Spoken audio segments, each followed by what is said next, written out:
Hello, everyone. Welcome. While there's no one here yet, we will be answering questions today. We'll give the folks a minute to come on. As you're coming on, why don't you, if you're willing, tell us where you're calling in from? That'd be great. We'll get a few folks. It's at the lunch hour Eastern time in the United States. I know we have people from all over the world, but take a look at the. I'm going to start. We have a lot of mail-in questions, so we'll get to those in just a minute. But tell us where you're calling in from, and we'll have a little chat about all that.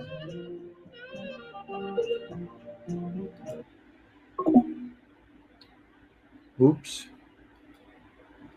Yeah, I just left the chat over at Slack with my producer.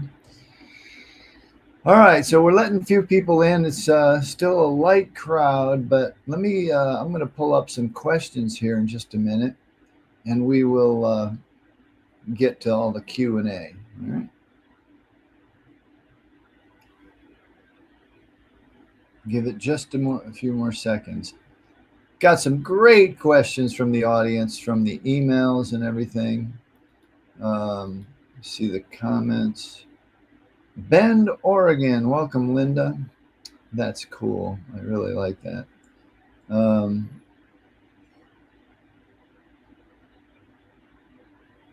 So let me read the first question. Linda, if you have a question, please.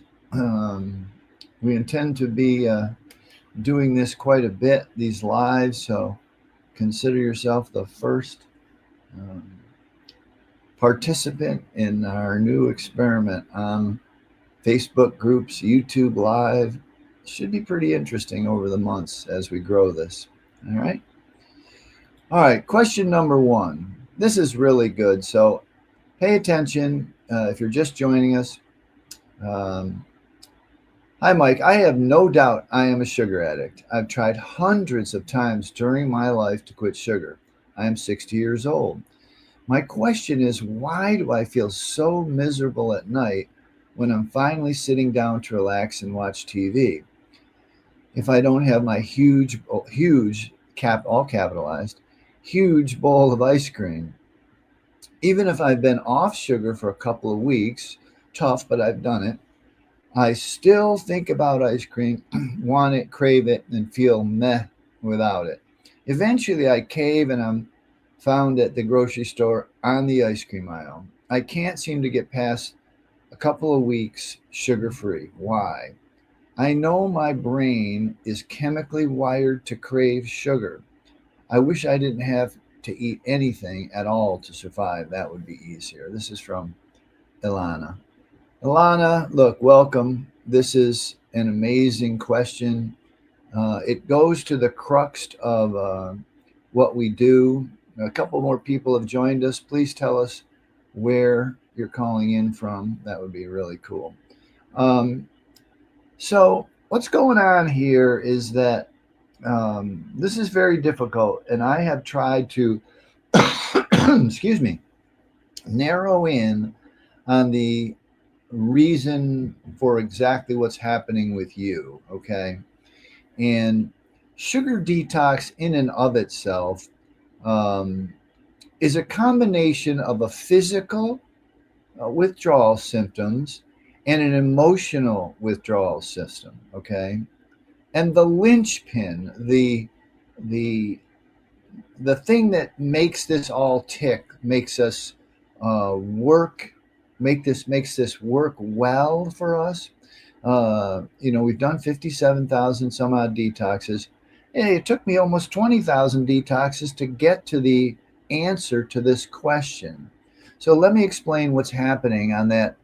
And congratulations, by the way, Ilana, that you're getting 2 weeks in.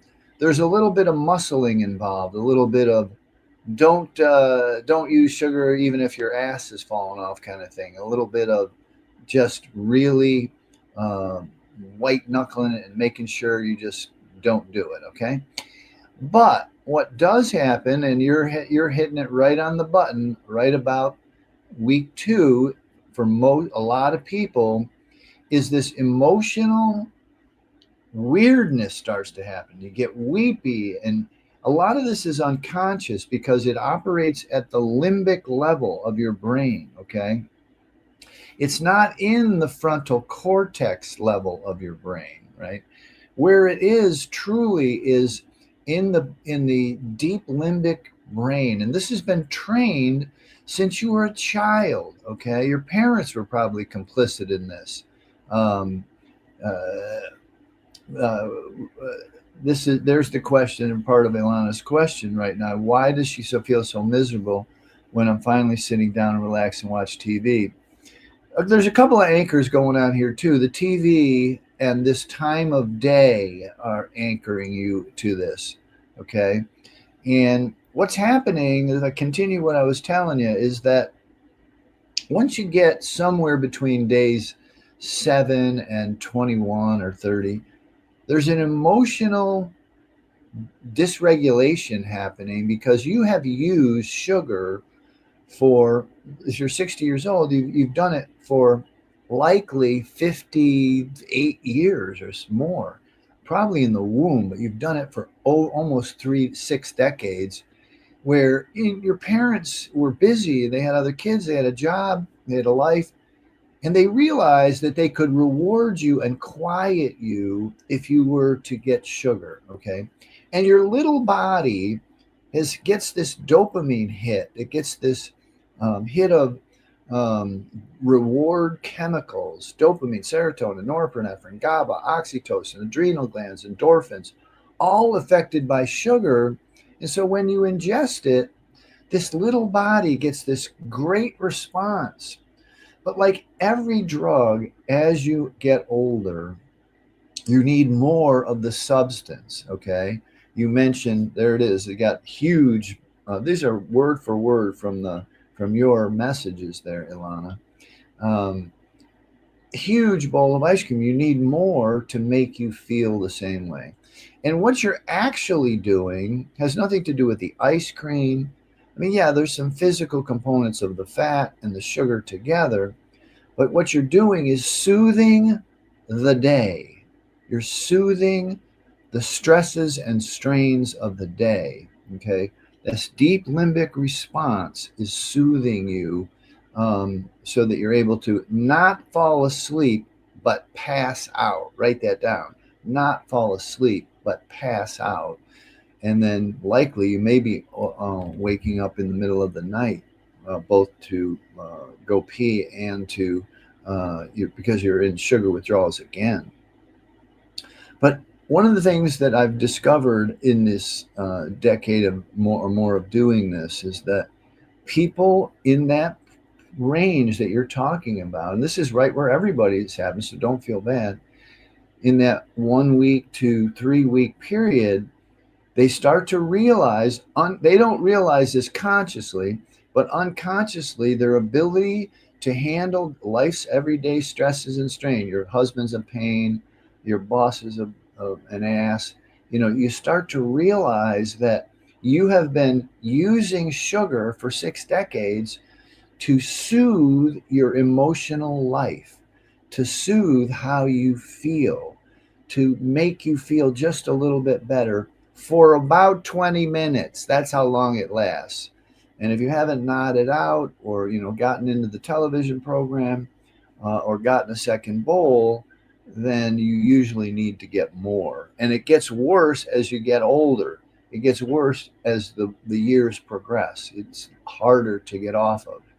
And if I could focus on just one thing that is the linchpin, the center point of the message that I'm delivering, it is this message: is that most people don't consciously think that they're soothing.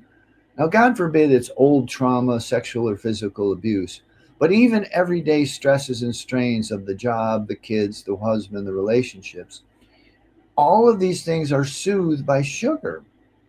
If you have become accustomed to that. Okay, so I want you to understand in a deep way that you have to find new ways to self-soothe.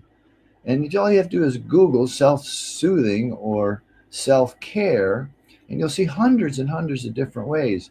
Take a walk, go for a run, go to yoga, get a massage, um, call a friend, make whole healthy food. There's a million different ways to get a manicure, get a pedicure, get a massage. Bunches and bunches of ways for you to soothe yourself. But what I want you to understand is to make this connection. Adults, if you drink beer or alcohol or whatever, and you had a rough week, you know consciously that you are having a beer at happy hour on Friday to just chill, to soothe yourself. You're thinking about it. You know that's what's happening. But when we're talking about chocolate, it doesn't manifest that way. When we're talking about sugar, it's just, wouldn't a chocolate bar be nice? Wouldn't a soda be nice? There's this craving from the deep limbic brain that says, let me have just a little bit because I feel like that's what I want. I want the crunchy, I want the smooth of the ice cream or whatever. And it is this, I'm really glad that we kicked off with this question because it's super important as to how this manifests and continues to manifest in your life, even though consciously, this is your frontal cortex, your control center is intellectually trying to quit. The infamous Dr. Lustig says you cannot fight this biology. It's such a strong, powerful. Remember, this reward system was grown over 100,000 years from to recreate to help us find sex and food. Okay, this is a deep survival method that we have learned to hack by these products that are in our world, the sugar that's in our world. Okay, by eating Oreos on the couch. Imagine, that this reward was put out for you to find that berry bush next year and to chase sex and feel good and procreate the species, right? But as our frontal cortex developed, our limbic brain has not been caught up with it. It's still in that evolutionary period of just give me the reward, and the sugar will provide that reward. Okay, so it's an amazing mixture of the biochemistry of your body and your emotional life that is causing you, Ilana, to continue to eat that sugar. And you have to join a community. You have to um, because 99% of people plus, probably 99.5 or more, are not going to understand your struggle. They're not going to understand what's going on with you. They're not going to feel it viscerally like you feel it. Okay.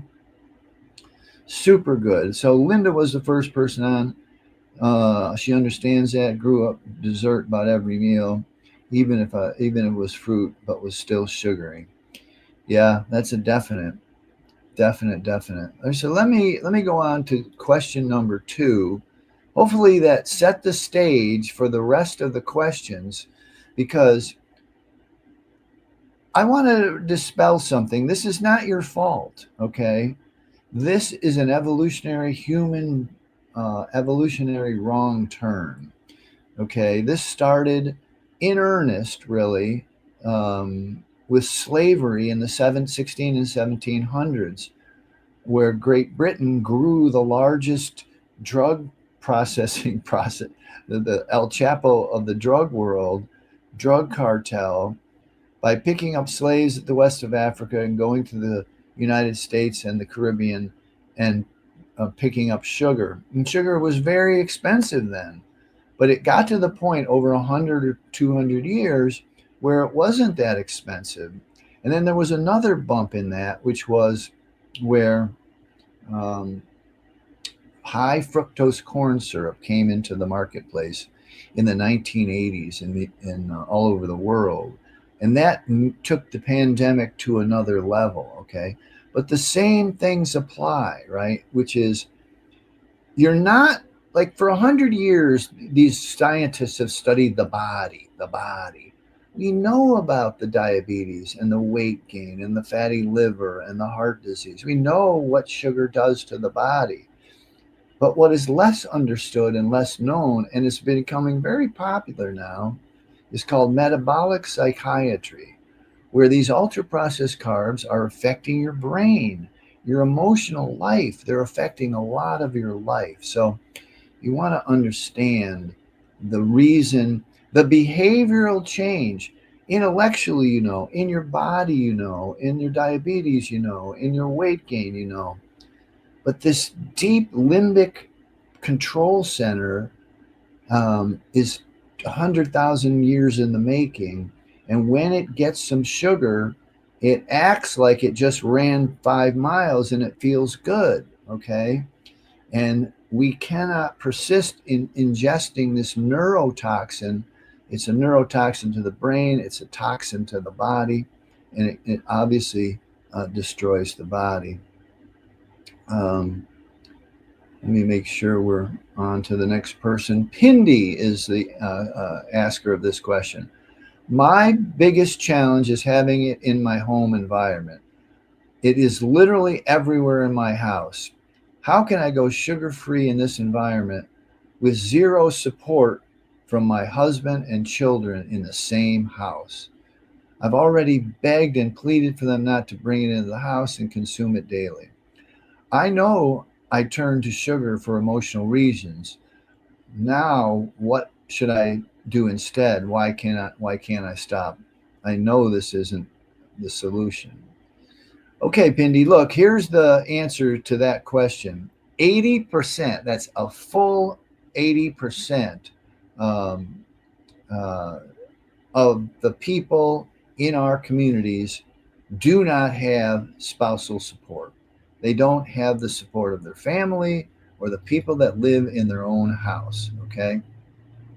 Um, so, uh, you really have to, uh, you've got to join a separate community. This Facebook group, for the folks that are in it, this Facebook group is a good example of that. Um, we have other small communities, another food group here on Facebook.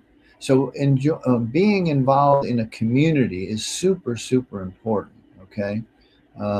Because in the real, quote unquote, real world, in the world where um, everybody else is in a tribe that, and look, I want to relieve some guilt, assuage some guilt, make you not feel as guilty about this process or problem, is that no one is to blame, okay? The merchants in the 16 and 1700s had no idea what was going on. Oh, maybe the slavery, that was probably a problem, but the sugar part of the equation was not a problem, okay? The merchants up to now had only one job: to sell more sugar. Okay. And now there was some manipulation in the 60s where the big sugar paid Harvard to go against fat as opposed to sugar. But there's a lot of that in business anyway over the years. Hell, doctors used to advertise cigarettes on TV. But look, it's not your fault, okay? Merchants were just trying to create shareholder value. The culture, they would create the Halloweens and Christmas, Thanksgiving, Halloween, Easter. These things were not sugar holidays. They were created, Valentine's Day. They were created by the candy manufacturers. You can look the history up. It's very serious. The candy manufacturers created this using sugar as part of these holidays. And as of the 70s and 80s around the world, they figured out, all of the tobacco companies bought up all of the food companies because their gig was up in the sugar in the tobacco world.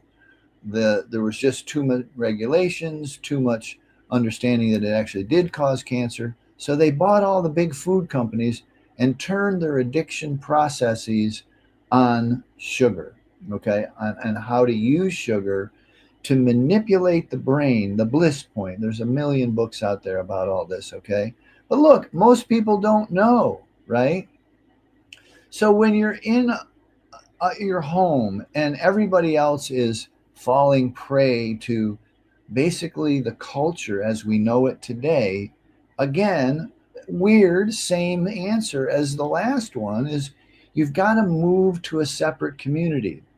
Check in every day on this Facebook group. We have another group you can check in. Make sure you're doing the 30-day challenge where there's other people doing it with you.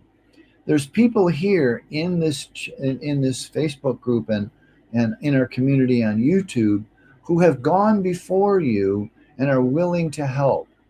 When you went to college, you joined a new tribe. When you joined a sport, you joined a new tribe. When you got a different job, you know, you may have been the first one to graduate from college, or the first one to get a great job, or the first one to play sports, or you joined a different group of people who are interested in a different topic. We are tribe animals, gang. We are people who want to do things together.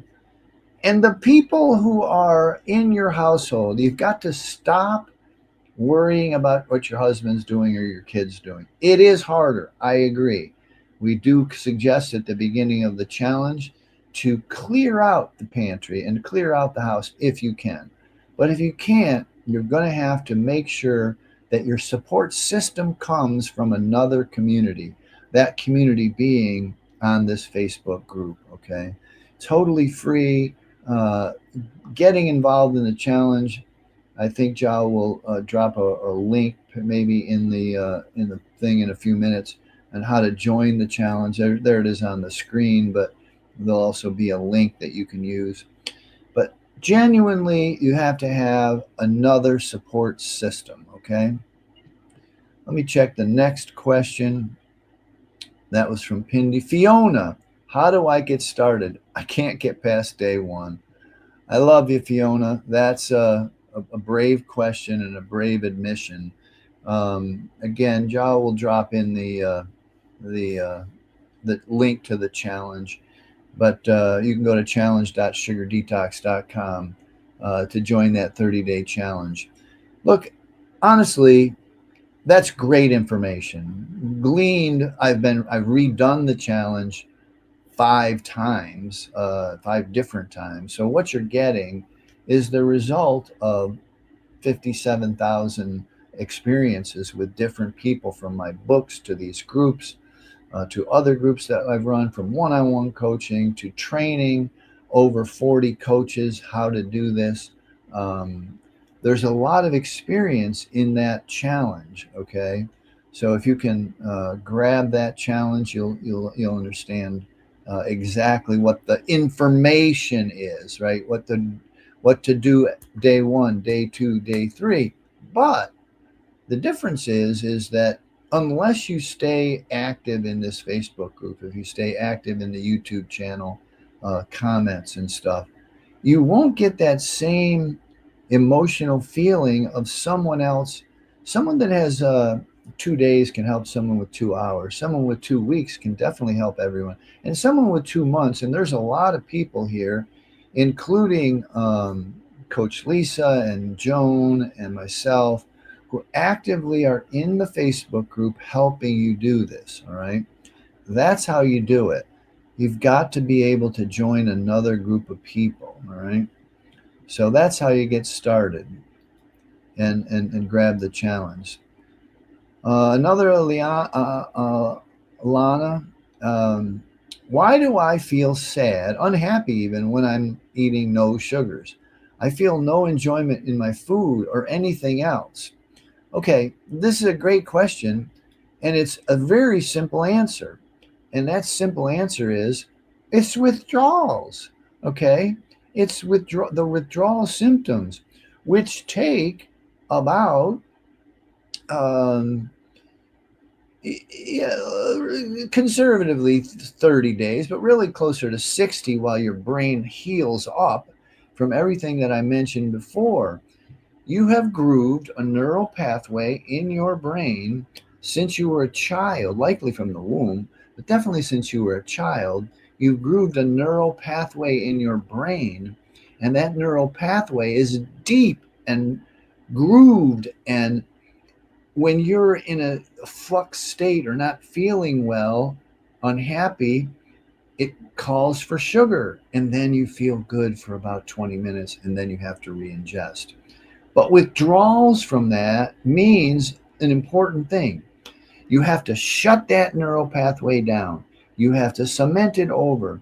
And then you have to begin uh, growing and cultivating a new neural pathway that is when you feel blue and depressed, you need to go walk or run or push ups or go to the gym or go to yoga or get a massage or take a sauna or get a manicure, a pedicure, a hug. There's a million ways to self soothe, and you have to change your process of self soothing. Again, this is an unconscious process because sugar is everywhere and ubiquitous. You don't think I need that beer on a Friday. You think, wouldn't a chocolate be nice? Wouldn't a soda be nice? Your boss is an ass, and you find yourself at the um, at the vending machine. But here's the thing: one of the things that happens, which is just fascinating to me anyway, and a lot of our clients, is this idea that sooner or later, 60 days from now, you'll have an argument with your husband, and you'll be so mad that you'll find yourself out on the street walking the dog. And you're like, what happened? How did I get out of the house? How did I get my coat on? You'll be thinking to yourself, how did I quickly change how I self soothe? Because in the past, you would go to the pantry and get some chocolate or the ice cream and go in your room and eat it. And instead, you have literally grooved that new neural pathway. You have grooved a new way to self soothe. You've grooved a new way to feel better about yourself, to help you in a healthy, holistic way and not one with sugar. Okay. A very important part of the process. I call it the linchpin.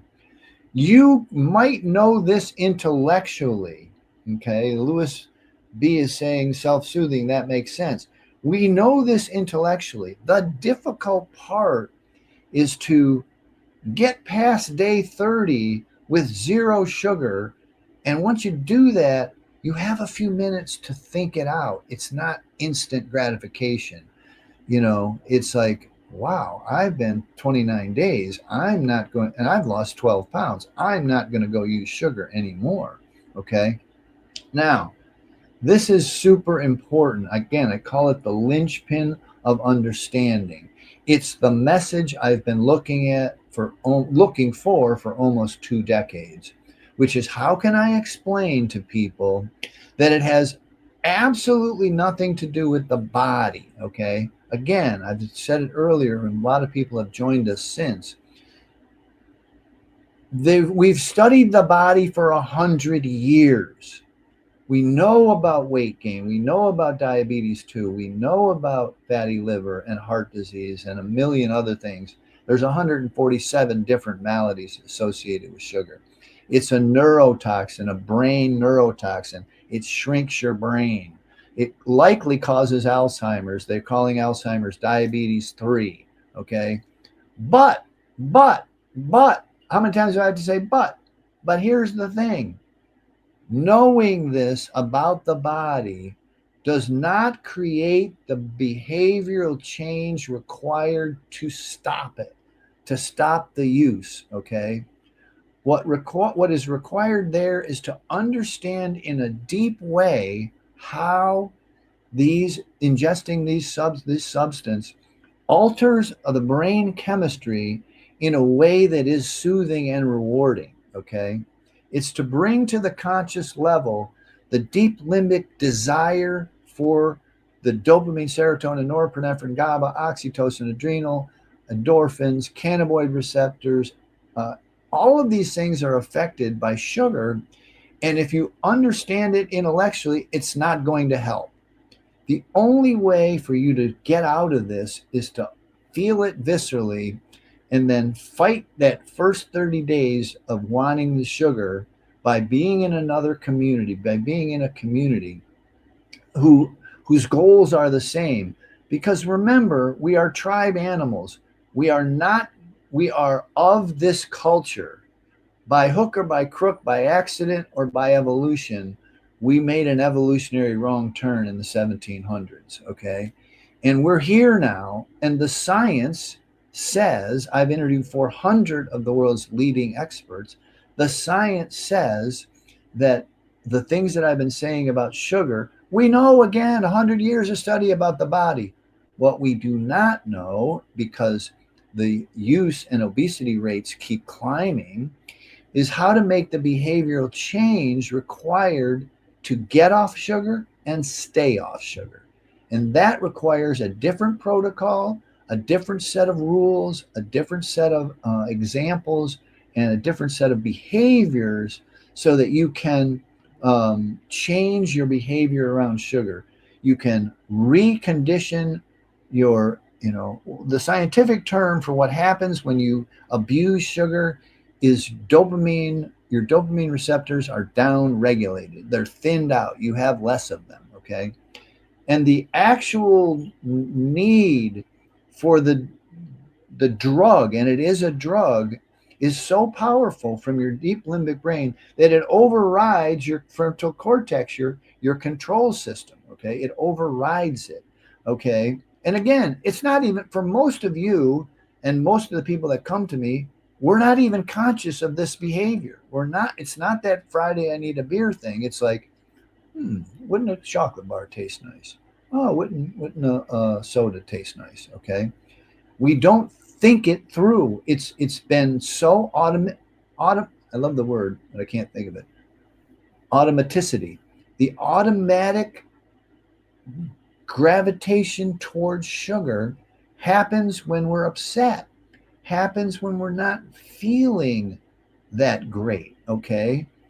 And you can't override it because it is too strong. It was created to find food and sex, to make the species stay alive over 100,000 years. And now we can hack it by eating Oreos on the couch. Gang, this is not something that is beatable at the conscious level. Of getting really strong about this is that if you're listening to this webinar or this live here on Facebook or YouTube or wherever you're listening to it, you are likely not, your brain power is not sufficient to make the behavioral change required to get off of this stuff, unless you realize that you are being hijacked, that your limbic system is getting dopamine and serotonin and all these good things. When people are drug addicts, it's not the alcohol or the opioids that are the problem. It's what the opioids and the alcohol do to our brain and body reward chemical system, okay? And the same thing applies to sugar. And people, there's a comedian in the United States called Rodney Dangerfield, and he used to have an act. He said, I get no respect. I get no respect. And that was his tagline. And sometimes he could just say, I get no respect, and get a laugh, because he would, follow it up with a joke about his wife or whatever. But at the end of the day, sugar gets no respect as a drug of addiction that can actually be powerful enough to do what I'm describing. Okay. Now, let me draw some parallels out there in the world so that it's easier for you to understand and grasp. In the world of what's called emotional eating, okay, lots of books and coaches and all these other people who believe that emotional eating is real. And it is. Comfort eating is real. Emotional eating is real. Here's the problem. The problem is those folks do not ascribe to the idea of 100% abstinence. So moderate, they believe you can reduce sugar, or you can, um, cut back on sugar and still create the behavioral change you need. Okay, and there are a certain amount of people that can do that, like your friend who, can drink half a glass of wine and doesn't think about it for another month. But then you have that friend who, one half a glass of wine and they're on a run for a month, a week. So what you have to decide is that about a third of people biochemically cannot ingest sugar without setting up cravings for more sugar. Okay. And this is learned as the chairman of the board, of the Food Addiction Institute. People have been doing this for 50 years, and interviewing 400 of the world's leading experts. Okay. This is over time, we've come to understand that we're all a little bit diverse, and there is a certain group of people who can't ingest sugar. And then trying to make the behavioral change that you're listening to this event for is difficult. And without understanding and guidance to get you through it, then you can't seem to get there, or people can't seem to get there. Okay. It's an amazing, it has been an amazing decade and a half for me to begin to understand all this. Okay. All right, let's ask a question here. Babette asks, and look, gang, if you want to put some questions in the you can see the challenge over there. The challenge will give you, you can see it on Facebook. But if you want to ask a question, you can ask it right there on Facebook, and it'll come to me. But these are questions that you guys have sent to me over email, and you can keep doing that because I'll be here every Wednesday. Or I think we're going to do it on Tuesdays, but every Tuesday. Sugar has been my comfort/addiction. This is Babette. Since a difficult childhood. I've gone sugar-free several times.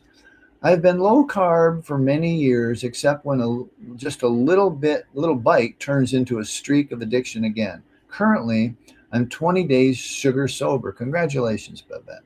My question for you is, what are good things to reach for when physically hungry and only wanting a little something? In years gone by, that would be a cookie or a handful of ancient grain pretzels. Now I choose those not to be options anymore.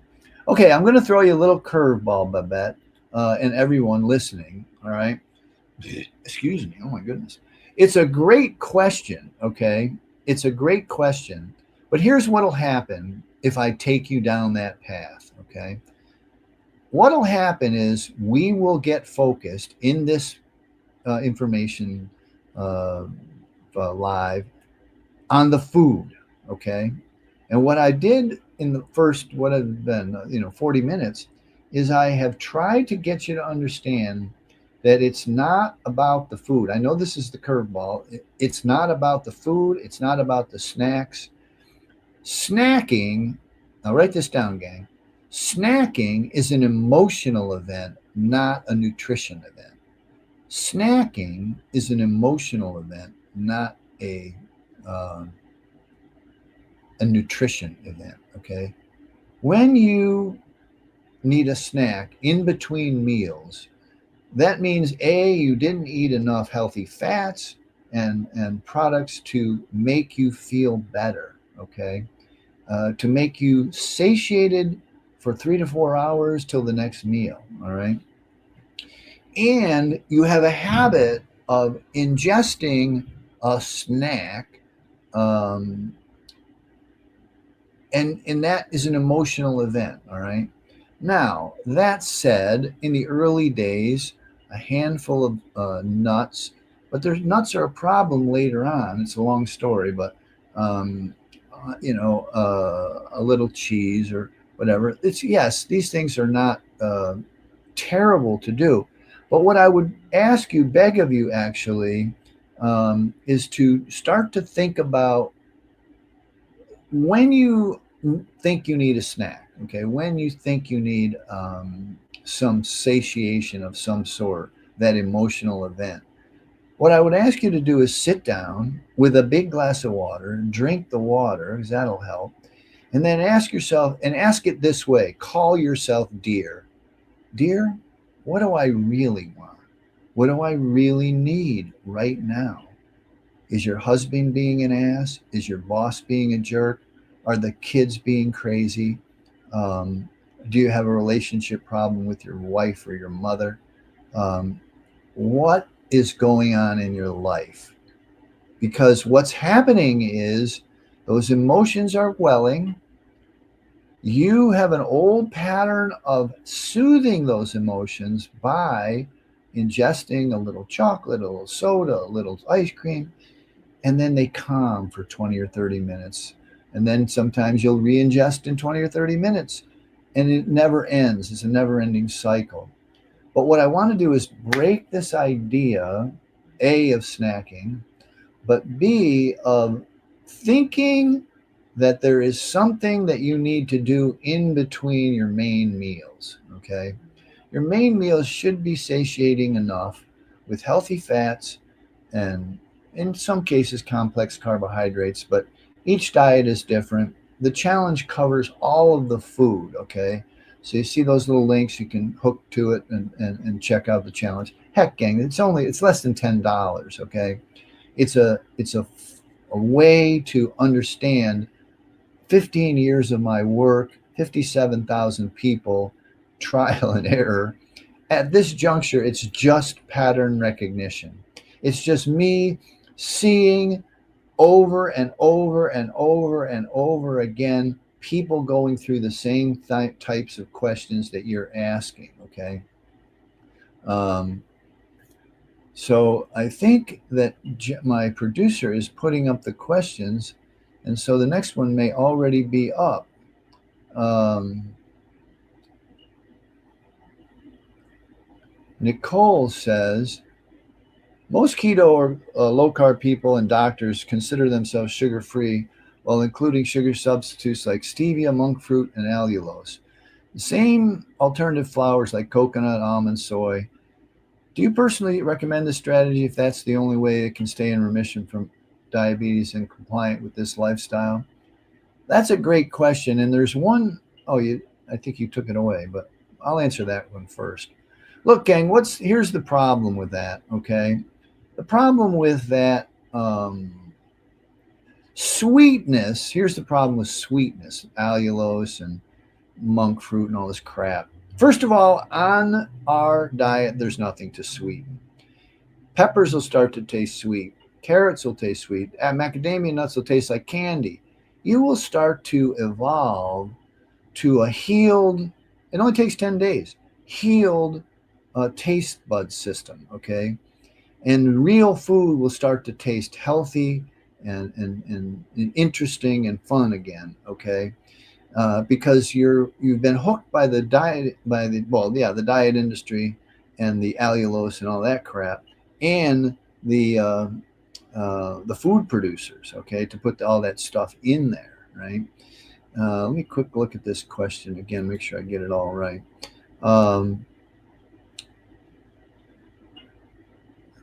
Do you personally recommend this strategy? No, I don't, because what happens is when you get sweet taste on your tongue, all your reward chemicals are cranking up, waiting for the calories to hit your stomach, which is the sugar. And then there's no calories in that. And you're going to hear me say this live. I want you to write this down. Sweeteners and caffeine, by the by, keep the cravings alive. Write that down. They keep the cravings alive. And who in hell, in God's name, wants to do this if you're not free, if you're always craving, if you're always fighting your devil on one shoulder and your angel on another, have some chocolate, have some chocolate, have some chocolate. You don't want this. You want to be free. You want to be able to go from lunch to dinner, not thinking about sweets, go from dinner to bedtime without thinking about sweets. You want to be satiated with the real food that you're eating, okay? Sweetness, there's nothing to sweeten. There is absolutely nothing to sweeten. Now, I want to cross a bridge here that this usually brings up, which is it sounds restrictive. It sounds like, you're cutting all the quote unquote joy. I raised two sugar free kids from the womb until they were 6 years old. And people would literally say, I'm depriving them of a childhood. If I could tell you that story today, what happened because of that, it would blow your mind. You think I was lying or bragging or both, okay? Um, but it was the experiment was a major success because of the wiring of their brains. Remember the beginning. If you're coming in late, listen to the replay. The wiring of their brain was never attracted to sweetness or sugar in any way, okay? And so they didn't reach for it through their whole lives. And they didn't develop a need to self soothe with it, okay? And if you're looking for sweetness, quote unquote, if you're looking for um, something to sweeten, you're likely just a little off path, okay? Flowers, as part of the question too, is the same. Sometimes, in some cases, coconut almond flour is powdered fructose. Okay. Now, I don't have time to get into the fructose part of this, but fructose is the uh, not likely, it is the offending molecule. And for those that don't know, fructose is half glucose. I mean, sugar, the table sugar molecule is half glucose and half fructose. Okay. And the fructose part of it, the interesting part about fructose is that, and it's also pronounced fructose is that we used to get fructose once or twice a year when bushes were ripe. Okay, that's it. And now we have a 24/7 drip. And the fructose is, it definitely has been proven that it affects the brain reward chemicals. It's been proven that it is the culprit in fatty liver. We now have a epidemic of fatty liver in 5-year-olds. Fatty liver. This is an alcoholic's disease, but it's processed the exact same way as alcohol is in the liver and turns it to fatty liver. And fructose, additional fructose that we can't process, a little bit gets processed in the intestines, turns into fat. So fructose is the major problem, okay? And almond flour and what was the other one? Almond and let's see, coconut. These things are they're powdered fructose is what they are, and it's even worse. And it creates keeps the cravings alive, as I often say. Okay. So, gang, this has been an amazing 40 or 50 minutes now. I'd love to answer more questions. We've got a bunch of more people on. You can put it in let me look at the Facebook group. Maybe my producer can throw some, if there's another question. You did put another question up, Joe. Babette was here. That's cool. Kathy says your brain was hijacked by sugar. This is all on the Facebook group. But if there's any other questions that I can answer, I'd be happy to do it. I can stay a few more minutes. But we're going to be here. Keep an eye on this Facebook group. You can always come back to this if you came in late. And there was a lot of good stuff at the beginning. And we're really excited to kick off this series where I'm helping you guys and answering questions in the chat, or if you want to go and get on the challenge or get one of our, what was the thing that he put up? I'll double check what it is. Go to sugardetox.com. You can see it right there. There's a lot of great articles that you can read.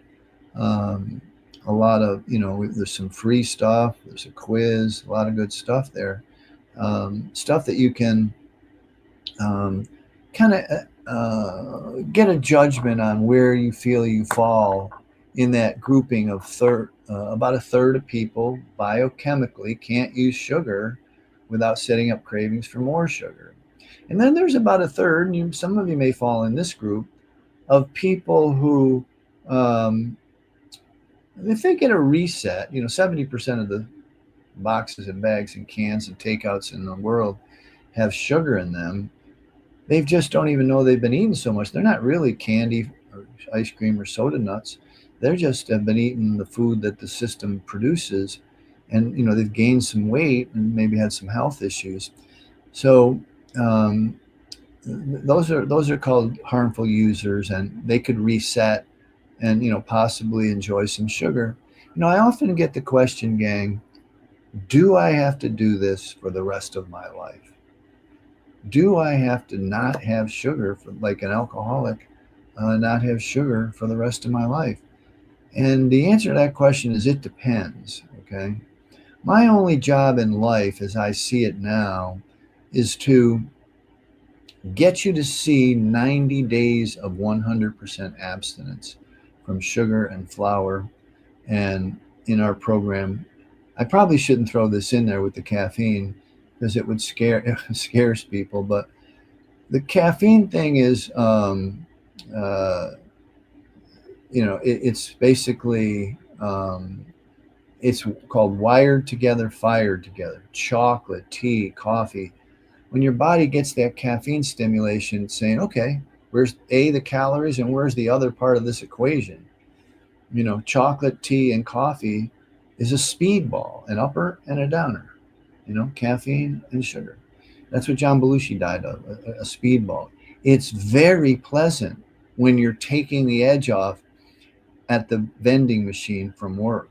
Okay, very pleasant, very relaxing, because it handles both of your withdrawals at that time. So, gang, happy to have you join us. You can see in there the links to the challenge. It's less than $10. It's about the best deal out there. People ask me, why do you do it for so little? I've done it for as much as $100. Actually, yeah, $100. I do it because I want to reach millions of people. If you figure out, here's an interesting stat I'll leave you with. Of obese people, which is 1/3 of the United States for sure, likely in some states it's bigger, it's almost 40%. And mostly that number is creeping up in the world, but definitely in the United States. That 33%, that's over 100 million people, are obese clinically. And then another third, another 100 million, are overweight. Okay. But of the obese group, there is a self-survey that's been done, and 72% of them call themselves sugar addicts. They say, I'm a sugar addict. And here's the one thing I want to have you avoid, okay? A lot of times, a lot of people that I work with will tell someone, and I say it myself, I ask me, why don't you use sugar? And I say to them, I'm a sugar addict. And they say, ha ha, giggle, giggle. They don't actually say that, but they're, ha ha, I'm a sugar addict too, right? 9 out of 10 of them say the same thing, because they feel some uncontrollable draw to it. But it's that kind of disrespect, like I talked about Rodney Dangerfield, I get no respect, that sugar gets, because you can give this to a child. It's like, it's not a problem. Like, no, 99% of parents aren't going to be angry with them. 90% of them will thank you if you're giving sugar to a baby. And so, in essence, the science hasn't caught, or the public understanding, the public opinion hasn't caught up with the science yet. Okay. And this happened in drinking and driving. It happened in smoking. It happened in condoms in bathrooms. In our lifetime, I'm a little older maybe than the audience, but in my lifetime, the drinking and driving thing was just don't get caught. Literally, the cops were the enemy. Okay.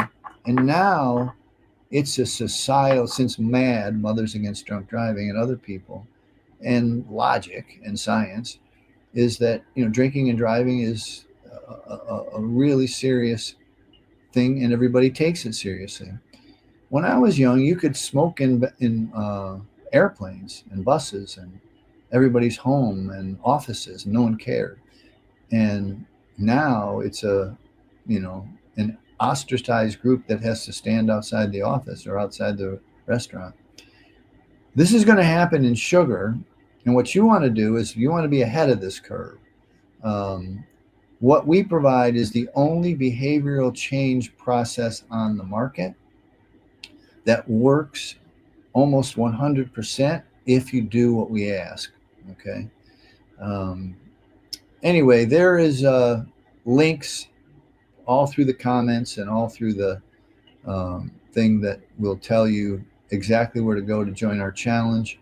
Again, it's under $10 because if you think about it, once this thing starts to go, there is in excess of 100 million people that need the service, and we want to get it to all of them. Okay, gang, love you.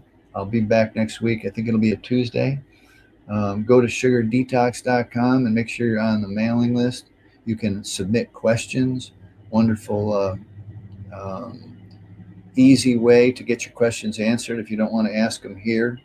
And hopefully, many more people will be asking questions, and as this grows. All right. Welcome to our first one, and thank you very much. We will talk to you guys real soon. Okay. Take care. I love you guys.